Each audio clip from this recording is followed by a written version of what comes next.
Our correspondent Daniel Kijo is joining us from Tanzania to give more details. Daniel, police and protesters clashed in demonstrations over a controversial new finance bill that introduces unpopular tax proposals. President also blamed the clashes on quote-unquote criminals who he says quote-unquote hijacked the protests. What else are you getting for us? What's the latest? How's the atmosphere there?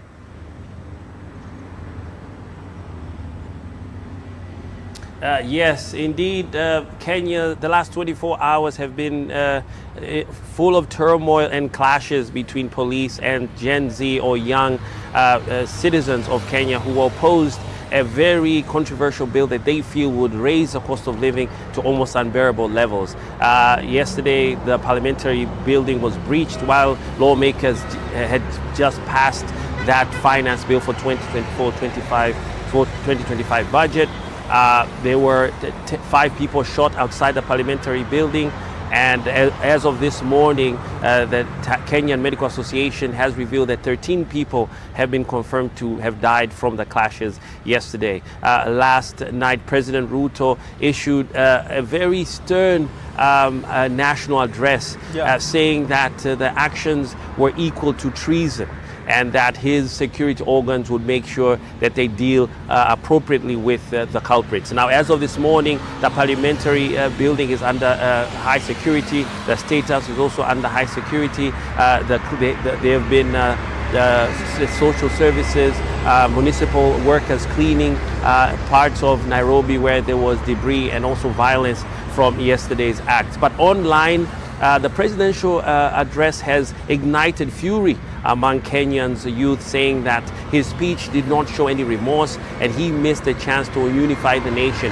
and that they will rest today and tomorrow the protests will continue. Okay, Daniel, I want to ask you that there were some high-profile people who also participated in the protests out there. Could you explain in detail that why this finance bill is so controversial?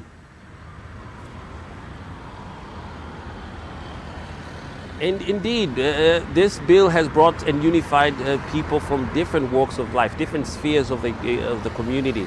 Opposition party members from Azimio Group, which is the main opposition group that is against the ruling party, came out and supported the protesters. We saw famous comedians like Eric Omondi, people in music like Calligraph Jones, who are celebrities in their own right in Kenya, going to the streets and this of what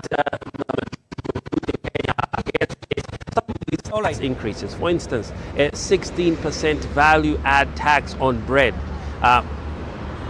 Yes, so there are a lot of things that directly have to do with the increase in the cost of living, sanitary pads, bills on mobile money transfers, digital taxes, etc., etc. They feel it has reached a point that is almost unbearable for normal Kenyans. Okay, Daniel, one more thing which everyone perhaps wants to understand is the very fact that on the day when Kenya witnessed turmoil, its police officers are in Haiti.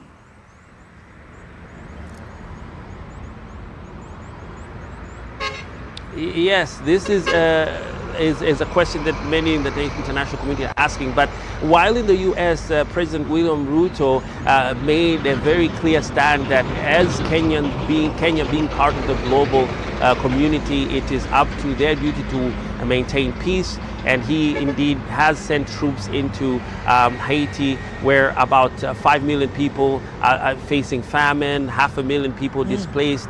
And the question is, over the history has shown that international police have not been very effective over the last months or year in Haiti. So the question is, what do the Kenyan police do that will be different?